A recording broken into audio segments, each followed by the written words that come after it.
In this video, I'm going to show you how, by selecting the correct projector screen, you can do some pretty remarkable projection and achieve results that most people actually believe are in fact impossible to achieve. So we're in a workshop here.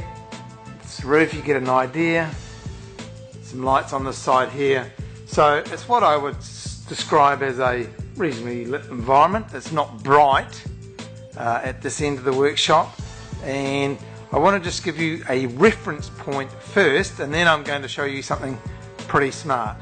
Now, so what you're having a look at the moment is a ICE digital daytime screen. We've got a piece of matte white cloth, typical screen cloth used in millions of screens around the world, hanging on the front.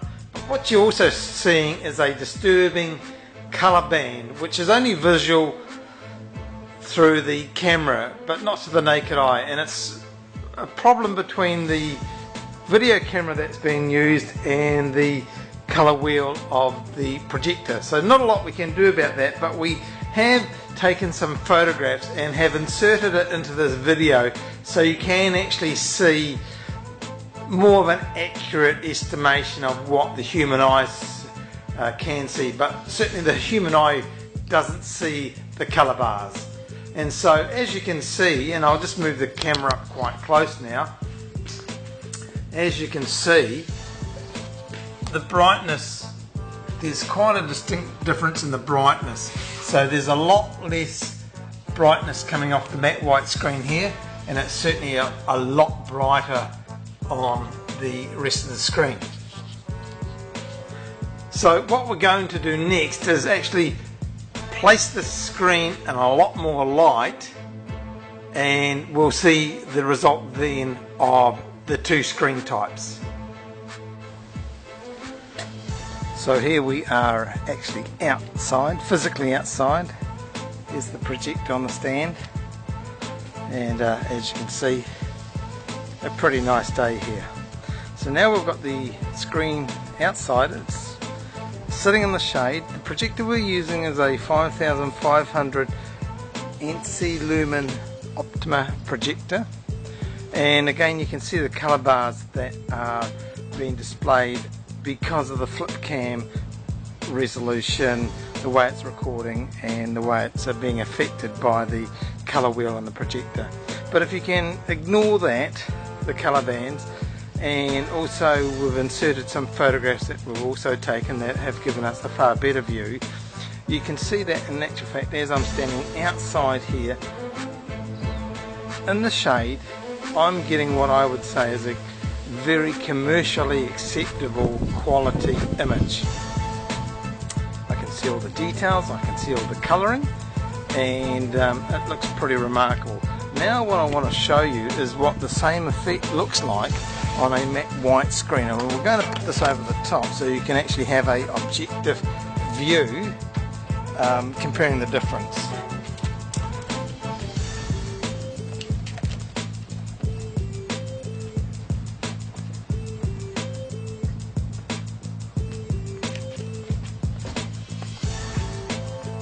So as you can now see, you're losing a huge amount of colour, so, and brightness and luminosity. So if I just now come in a lot closer,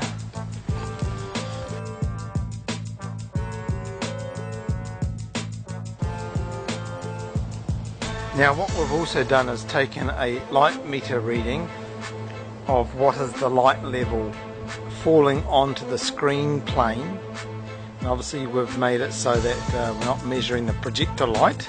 It fluctuated between 1300 lux to up to about 1400, so it varied a little bit, but certainly very bright, and certainly brighter than the 43 lux that we had inside the workshop. So we're now outdoors, and as I said earlier, pretty nice day with the screen in the shade. We've found that with the ICE digital daytime screen we can get what I would consider to be a commercially acceptable image and a useful image on our screen using the matte white screen that we've overlaid on top. pretty much wasted. So we're using a 5000 ANSI lumen projector. It's a pretty standard type of projector. You would expect to pay in New Zealand dollars under $4,000 of a projector of that brightness. Now, if we wanted to get the brightness you can see on our digital daytime screen and have that on the matte white screen, then you're going to need to spend in the vicinity of about 50,000 plus New Zealand dollars to get the same brightness on a matte white screen. So that's the huge difference, and cost wise there's no comparison. So I hope you find this video informative, because it could revolutionize the way that you display your content in a large format. The specifications for the screen are throughout the video and on the associated text. Our contact details at the end of the video and also with the associated text.